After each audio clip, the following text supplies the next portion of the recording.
Extraordinary collapse at Australian Open shows Serena Williams is no longer invincible. 4 Grand Slams into her comeback as apparent, and the blows are accumulating for Serena Williams.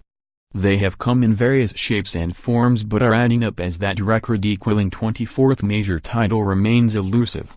And with each setback she takes, the likelihood increases that landing another big one might be tantalizingly beyond her grasp. That has to be the conclusion after an exit from the Australian Open, which was a reminder that spirit, as well as the body, can be frayed by the aging process. At Roland Garros she got injured, and at Wimbledon she was outplayed in the final by Angelique Kerber. Within the confines of Flushing Meadows she was not only soundly beaten at that same stage, by Naomi Osaka, she lost control in the process. There was a meltdown of a different sort at her Australian Open quarter-final. One of historic proportions, Williams losing 6 consecutive games from 5-1 up to lose 7-5 in the decider to Karolina Pliskova. To her credit, Williams was relatively sanguine on this occasion and immediately played down suggestions that a nasty ankle turn on the first of her 4 match points had anything to do with the result. As ever, the tournament is less dramatic for her absence, especially as the defeat ruled out a rematch against Osaka. Williams remains the sport's most compelling soap opera, from her quest to win another slam as a mother to outfits which defiantly spell out, "This is my body and I am very comfortable with it." You suspect one reason she is falling short, if only marginally, may well be tied up with something rather more prosaic. The 37-year-old American simply does not play enough tournaments and matches, and while a sparing schedule may have worked for her when she was at her physical peak, that may no longer be the case. This was only her 8th main WTA Tour event since she returned early last year, and her first since the US Open in the early part of September. Pliskova, by comparison, had already played and won the Brisbane International this season before getting 4 more matches under her belt prior to Wednesday's shock.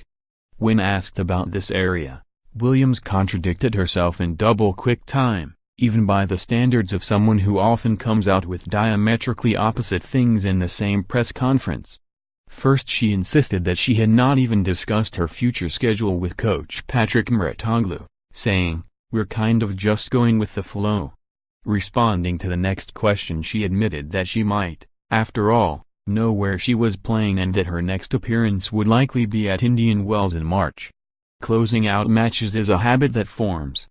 Yet it was nonetheless extraordinary that she was unable to do so, however well the Czech responded when faced with a seemingly hopeless situation. This was an enormous collapse by anyone's standards, the kind once associated with the late Jana Novotná, and unique for Williams since she became a great champion. At this same stage of the Australian Open 18 years ago she lost from 4-1 up in the decider against Martina Hingis. At Wimbledon 2013 she led Germany's Sabine Lisicki 3-0 before being overhauled. It is possible to think that the experience of the US Open, and the opprobrium which accompanied it, may have had an effect. Williams is prone to getting highly animated when she is trying to dredge every last effort out of herself, but there was an absence of that as she succumbed meekly from missing 3 match points at 5-4. She hinted at this later, and at her relative lack of match play, saying, "It's little things like I used to do, always do.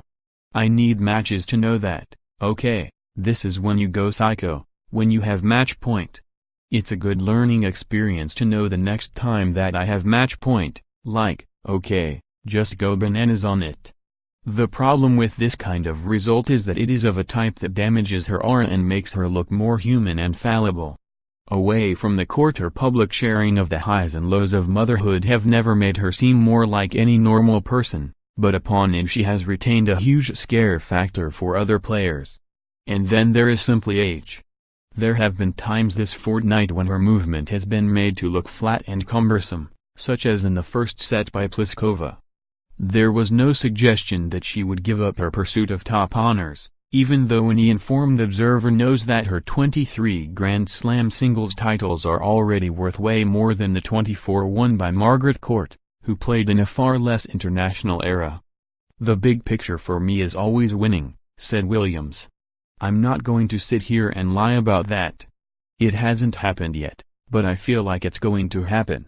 Just keep taking it one match at a time, just keep soldiering on, I guess.